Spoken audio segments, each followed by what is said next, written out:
Welcome to the Functional Living Podcast, featuring your hosts, Dr. Jeff Cumro. You can't live a 3 out of 10 on the lifestyle scale and expect to have a 10 out of 10 on health. It just doesn't work that way. And Dr. Jared Leon. We want you to live at a higher quality of life, thereby having a better everyday existence. Functional Living is the show that is dedicated to your higher quality of life. These are tried and true solutions from two nationally acclaimed health and wellness experts.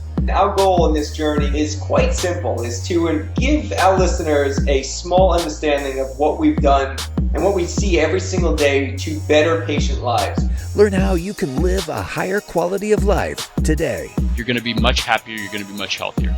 And now, introducing your hosts, Dr. Jeff Cumro and Dr. Jared Leon. Dr. Jared, it's Dr. Jeff. How are you doing this evening? I'm doing great, my friend. Good to hear from you as always, Dr. Jeff. Super excited. Hey, buddy. Always good to hear from you, too. Always look forward to our conversations. And I think tonight we should talk about kids in chiropractic. We had some talk about that last time, and I think we should dive a little deeper into that. Perfect. So listen, man, I absolutely love taking care of young families in the practice. I mean, I see a lot of children, see a lot of young athletes. How about yourself? You know, I've gotten more and more kids in our practice since I've had a kid, and people see me adjusting my son. But, I know you see a lot more kids in your practice than I do at this current time. Just to be fair to you and me, my kids are a little older at 9 and 10. I've been working on kids longer, so I have more experience right now. But you're right. So the beauty is what we've discussed. So if me and you always want to be at our best, why would it be fair to leave our children home, go to a chiropractor, be our best, feel our best, and they go, where are you going? Or, Dad, how come no one's checking my spine? That would be my son, by the way, but most children aren't thinking that. But so the concept is the why, right? Why would we want to check children? First rule is any of our listeners, what does it look like when a child starts to walk? Do they have instant coordination? Do they jump right up onto their feet like little baby surfers and instantaneously start walking or running? I don't think so. Dr. Jeff, you ever see that? Because I never did. My son's going through that right now. He's on his rear more than he's in the air. So I mean he's taking a little trauma. So what you're saying is little babies fall a lot. Is that true? They do. Hey, do you ever think in any of those falls something could happen to his spine or her spine? What do you think?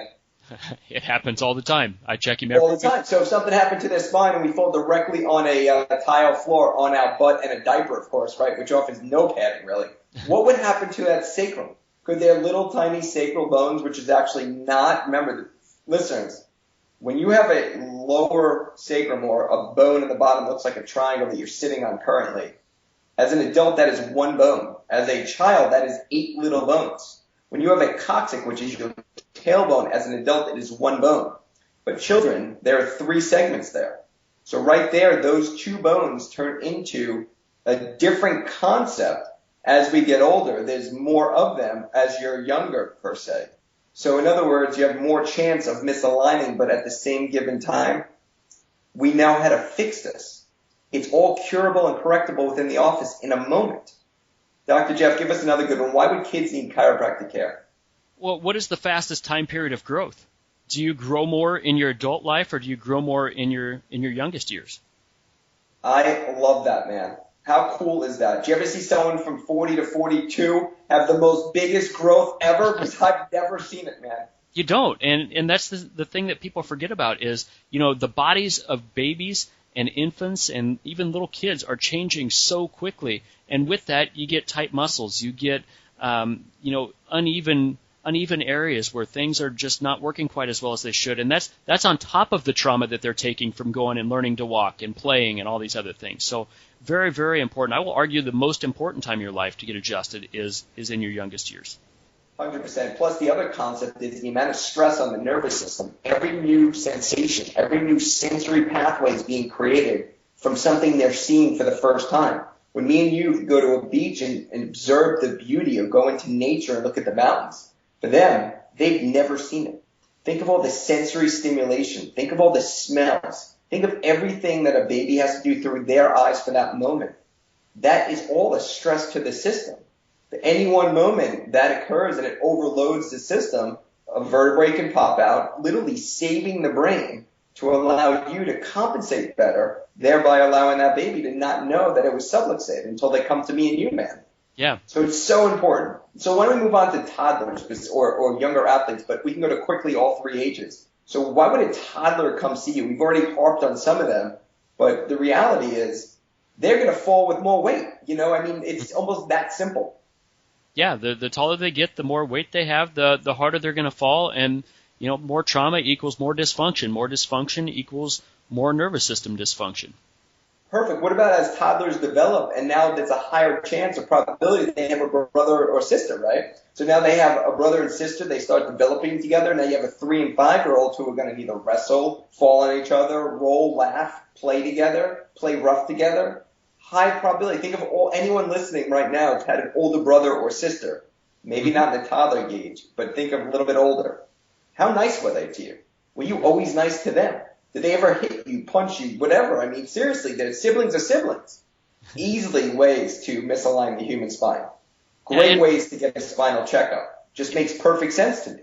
It does, but one thing I want to talk about here real quick, if you don't mind, is most people say, all right, so my baby doesn't come over and say I have a headache or anything like that. What are ways that you see these babies, these kids presenting in your office? What kind of problems are they having? Great. So before we talk about problems, why don't we talk about some easy ways maybe a parent, especially as a newborn into a toddler phase, can find something or look for something that would give an indication. Since what you said is so true, a child cannot say I have a headache. So I would say, me and you, as we know, are into functional neurology a lot. We study the nervous system and neuroscience a lot. So why don't we talk about simply, I tell a parent to look for ptosis or an abnormal eye position, right? The almond shape of the eye. I ask a parent, I'll even show them to look at both of your children's eyes. Actually, listeners, we challenge you to find a person or a baby or a newborn or anybody and look at each other's eyes and look at the ominous. Are they equal? Is one side bigger than the other? Is there a lid lag? Does one side just look different? If so, you don't need to know why. Bring them in. Get a checkup. I think that's genius. To look for, which is easier in a toddler or a newborn, is their pupil. Are they equal? Is one smaller? Is one larger? Does it just look weird or different? Come and get a checkup. What about you, Dr. Jeff? Give it 2 or 3. Go ahead. I use both of those. I think that they're so very important, and it's easy for people to recognize once you've pointed it out to them. Sure. Another way that you can look is when they smile. Is both sides of the face equal? Great one. What about when you're changing a diaper and you can look at their tushy fold or the gluteal fold? Are they kind of equal? Yeah. Or if you flip your child onto your belly, I said it wrong. You really should have been on your belly when you're changing diapers, and I apologize for this moment to look, because you want to look at their tush to see if their little tush lines are almost the same side. On each side is one higher, and that can actually lead to a potential pelvic subluxation. Another reason to get a checkup. And I think we can basically just sum it up. If there is a difference from side to side on any part of the body, they really need to be examined. Well said. That's how simple that is. So what would be a little bit older now? So now the child's coming together. They're 3 to 5. I've seen 3 to 5-year-olds actually come in with migraines. So they can express themselves at this stage. So they're going to say if there's something going on, most of the time to the parent. Sadly, that's when I get them into the practice. How about yourself? Yeah, same way. And I mean, you see kids all the time. They're bedwetting. They're not walking as well as they should be. They're not sleeping as well as they should be. I mean, you see all sorts of different presentations of these things, but it's so very important to get these kids looked at.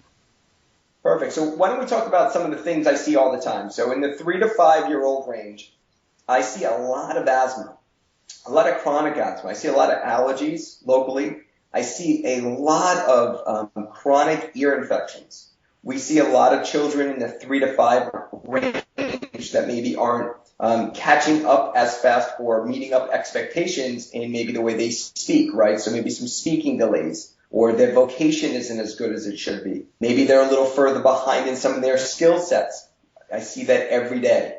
What about you, man? What do you see over there? I see the same things, and it's amazing that we're so far apart geographically, but you see the same exact things over and over. It's the kids that just aren't developing the same. It is. One thing just came to my mind as far as newborns, something else to look into. Newborn into that toddler phase when they start crawling. I've seen it a few times in the practice, but it's a great indicator for parents.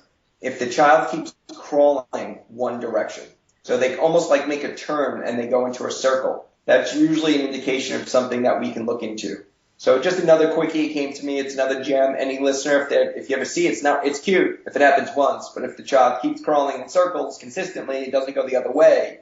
And the other thing that came to my mind real quick is if the child can only turn their head one way, or look to the right, look to the left looks great, look to the right, really reduced. These are just basic concepts. Once again, it's an asymmetrical piece. Come get a checkup. It's very important to get your children checked. Best scenario, they come in unlike another kind of doctor. We go, great job. There's nothing for us to do. Your child's developing wonderfully. Worst scenario, right? They come in, there's a whole bunch of things you missed and didn't find as a parent. But the good news is, myself, Dr. Jeff, and hundreds others can actually take care of that. And again, painless, pain-free, walking out with vibrant health. It's pretty awesome. Look at pictures. Pictures are a great source of this stuff, too. You know, if the head's off to the side, if the eye is a different size, you can really spot a lot of these things in pictures that you don't see with the naked eye. It's a lot easier to see some of these things. Well said, man. That's a great point right there. Because that one right there, a picture does say 1,000 words. I see a lot, especially in high school children. They'll be like, my eye's been messed up for years, doc. And I'm like, cool, but let's fix it. Let's get rid of this. Exactly. So I think we can spend the next 2-3 hours just talking about kid developmental issues that we see every day. But the truth is, let's speed it up. The great news is, once again, if you're not sure, get a checkup. Get your spine and nervous system checked for yourself and your children. It can only lead to something wonderful, literally wonderful. Number 2, you're going to have fun. You're going to create an experience, something monumental. You're going to have this bonding moment with your child. It's pretty awesome. I love that I see all family members. I get 4 people sitting on the couch. We go 1, 1, 1. We have fun. It's a bonding moment. Enjoy it. What else you got, Dr. Jeff?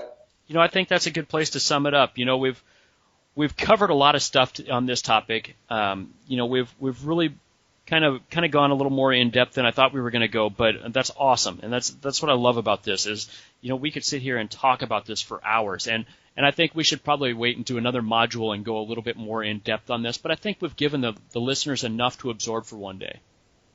Perfect. Well said. Listen, it's been an absolute pleasure. For all you guys listening, I challenge you to start looking with a bigger eye to both of your children. One of your children, to your family members, your friends of friends. Look around. Be observant. If anything you see is a little asymmetrical, doesn't look normal, get a checkup.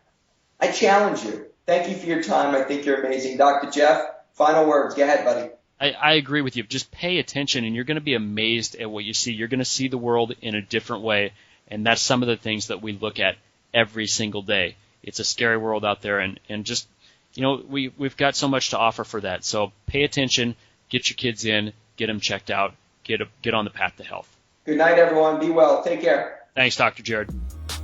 You've been listening to the Functional Living Podcast with Dr. Jeff Cumro and Dr. Jared Leon.